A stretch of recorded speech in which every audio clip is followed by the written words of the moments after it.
Teman-teman, beberapa waktu belakangan nama dari Bu Kony memang juga cukup ramai diperbincangkan di ruang publik, dan salah satu di antaranya adalah karena beberapa waktu belakangan ini katanya Bu Kony itu mengamankan dokumen penting dari Hasto.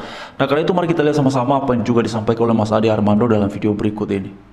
Kony Bakri menyerukan perlawanan terhadap pemerintah. Kony bilang pemerintah menakut-nakuti para seniman untuk berkarya dan berekspresi. Dia menganggap pemerintah sedang menghapuskan kebebasan berekspresi.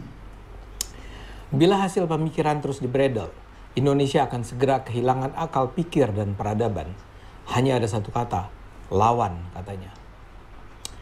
Anda mungkin sudah dengar soal pameran lukisan Yos ini ya.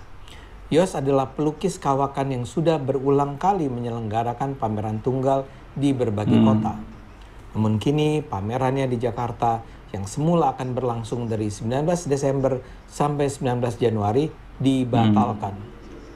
Salah satu narasi yang berkembang adalah ini sebuah bentuk pemberangusan kebebasan berekspresi oleh pemerintah Prabowo. Dalam narasi ini dipercaya pemerintah tidak suka karena di dalam pameran itu akan ada sejumlah lukisan Yos yang menghina Jokowi. Karena pemerintah membela Jokowi, dengan segera dilakukan pembungkaman dengan memerintahkan Yos menurunkan lukisan-lukisan anti Jokowinya. Yos menolak perintah penurunan lukisan itu. Akibatnya itu, pemerintah membredel pameran itu. Narasi dari kalangan pembenci Jokowi dan Prabowo ini jelas mengada-ada. Yang memerintahkan penurunan lukisan bukanlah pemerintah. Yang jadi pangkal persoalan adalah kurator pameran lukisan ini mengundurkan diri karena permintaannya agar Yos menurunkan lukisan yang menghina Jokowi tidak dituruti. Kurator di pameran ini adalah Suwarno Wisetrotomo. Dia juga seniman terkenal yang dianggap kritis dan jeli dalam menilai lukisan para seniman Indonesia. Suwarno inilah yang menganggap ada beberapa dari 30 karya yang ingin dipampang tidak cocok dengan judul besar pameran. Judul besar pameran Yos itu adalah Kebangkitan, Tanah untuk Kedaulatan Pangan. Suwarno menilai ada lukisan bermasalah karena bernuansa vulgar dan berisi makian sehingga tidak sesuai dengan tema pameran. 5 lukisan yang disebut berjudul Konoha 1, Konoha 2, Niscaya, Makan Malam, dan 2019. Menurut Suwarno, Yos memasang sendiri begitu saja lukisan-lukisan tersebut di galeri tanpa kehadiran dan persetujuan Suwarno. Padahal sebagai kurator selayaknya dia diajak bicara oleh Yos dulu. Sang kurator meminta Yos menurunkan lukisan itu, tapi Yos menolak permintaannya. Akibatnya Suwarno menyatakan mengundurkan diri sehingga Galeri Nasional memutuskan untuk membatalkan pameran tersebut. Mereka memutuskan aliran listrik dan mengunci akses menuju ruang utama pameran. Apa yang sebetulnya dipersoalkan Suwarno? Secara khusus, Suwarno mempersoalkan 2 lukisan Yos berjudul Konoha 1 dan Konoha 2. Oke, teman-teman, sebelum kita lanjut, mari sama-sama kita lihat dulu ya beberapa ulasan mengenai Bu Kony yang beberapa hari belakangan beliau ini juga cukup ramai dibahas dalam beberapa ulasan seperti yang ada di sini. Ya, pameran lukisan Yos Suprapto di bredel. Kony, jika dibiarkan Indonesia akan runtuh. Widih. Teman-teman, bagaimana ini ya menurut kalian mengenai pernyataan dari Bu Kony ini? Jika dibiarkan katanya Indonesia akan runtuh. Apakah dengan adanya pembatalan ataupun kemudian penundaan dari pameran lukisan Pak Yos Suprapto ini, kemudian bisakah Indonesia akan runtuh gara-gara hal seperti itu? Waduh.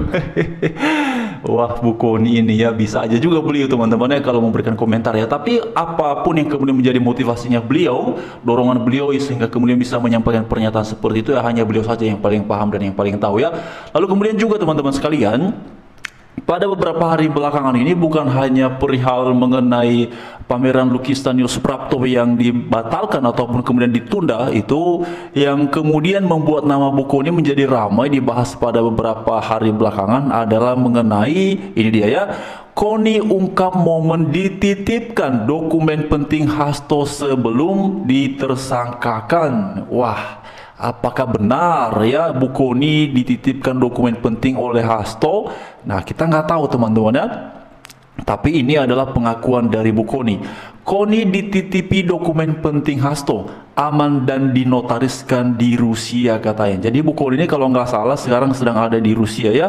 Lalu kemudian teman-teman juga di sini ada ternyata ya mengenai Pak Mahfud ya. Mahfud kritik Galeri Nasional Bredel pameran lukisan Yos Suprapto. Oke teman-teman sekalian, mari kita bahas dua topik ya. Pertama mengenai Bu Koni yang bilang bahwa jika hal seperti itu dibiarkan Indonesia akan runtuh. Kalau saya melihatnya sih agak gimana gitu ya, kayaknya kejauhan ya, kayaknya ya. Kejauhan kalau kemudian dinarasikan Indonesia akan runtuh. Namun kalau misalnya dianggap bahwa ini mengapa harus di-bredel ataupun kemudian mengapa harus dibatalkan, ya mungkin masih bisa kemudian teman-temannya untuk dipahami dan dimaklumi. Tapi kalau kemudian gara-gara pembatalan ataupun penundaan seperti itu bisa kemudian resikonya akibatnya Indonesia akan runtuh, ini runtuh yang kayak gimana ini maksudnya ya? Nah, runtuhnya runtuh seperti apa? Apakah ini runtuh dalam pengertian para senimannya tidak lagi bisa berekspresi di bangsa Indonesia ini, ataukah runtuhnya yang bagaimana itu ya? Saya teman-teman ini masih bisa multitafsir apa yang disampaikan oleh Bu Koni itu. Lalu kemudian yang kedua adalah mengenai Koni ungkap momen penting yang mana beliau dititipkan dokumen penting oleh Pak Hasto ya sebelum beliau itu ditetapkan menjadi tersangka. Ya, lalu kemudian juga kalau kita lihat di sini ada beberapa ulasan pembanding itu ya. Koni mengaku sudah amankan dokumen penting yang dimiliki Hasto dan itu katanya teman-teman itu ada nama-nama ya, ada nama-nama penting yang mana kalau itu dibuka ke publik itu bisa membuat geger ya, bisa membuat heboh, bisa membuat ramai. Wah, apakah benar seperti itu? Karena begini teman-teman sekalian ya. Gimana ya mengatakannya, karena kan kalau pernyataan-pernyataan seperti ini ya bisa kemudian dibuktikan ya berarti kita bisa langsung memberikan sebuah kesimpulan bahwa benarlah seperti yang dikatakan. Tapi kan kalau dikatakan ini sudah disimpan, orang juga tidak bisa melihat, lalu kemudian narasinya ini itu ya kita tidak bisa membuat kesimpulan ya. Tapi apapun itu, kalau misalnya itu ada dan untuk mengungkap hal-hal yang selama ini mungkin tersembunyi untuk kemajuan bangsa Indonesia ya, untuk kebaikan bangsa Indonesia ya, bagi saya kita dukung-dukung aja sebagai masyarakat biasa. Kita support saja, yang penting demi kemajuan bersama, demi ya kebaikan bagi bangsa kita Indonesia. Kalau memang selama ini ada orang-orang yang menurut dokumen yang dimiliki oleh Hasto itu adalah ya orang-orang itu melakukan hal-hal yang tidak baik bagi bangsa kita, melakukan hal-hal yang yang tidak sesuai dengan hukum, ya saya pikir ya demi bangsa kita Indonesia ini marilah kita dukung hal-hal seperti itu ya. Mari kalau perlu dokumennya dibuka saja ke publik ya, dokumennya diungkap saja ke publik supaya cepat-cepatlah itu bisa diproses kalau itu beneran ada. Tapi kalau nggak ada ya itu beda cerita lagi teman-temannya. Makanya kalau di sini kan istilahnya itu ya, dokumen Hasto itu bisa jadi bom waktu katanya untuk untuk PDIP. Ini maksudnya gimana ini?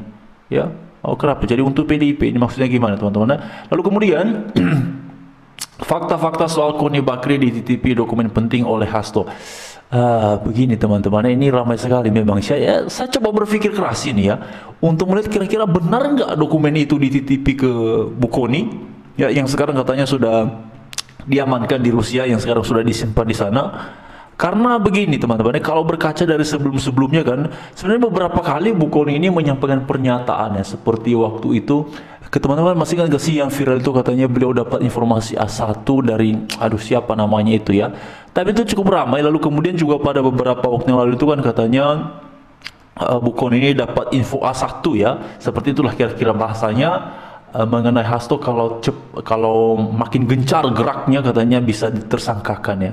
Nah, itu dia. Apakah pernyataan-pernyataan itu semua adalah sebuah kenyataan yang memang benar-benar diperoleh oleh Bu Koni, ataukah ini opini-opini, narasi-narasi untuk bisa membentuk ya cara pandang persepsi masyarakat? Ya, kita nggak tahu teman-teman, tapi segala kemungkinan kan bisa saja terjadi. Segala hal kan bisa saja terjadi selama itu belum ada kepastiannya, jadi kemudian bisa menjadi multi tafsir di tengah-tengah masyarakat.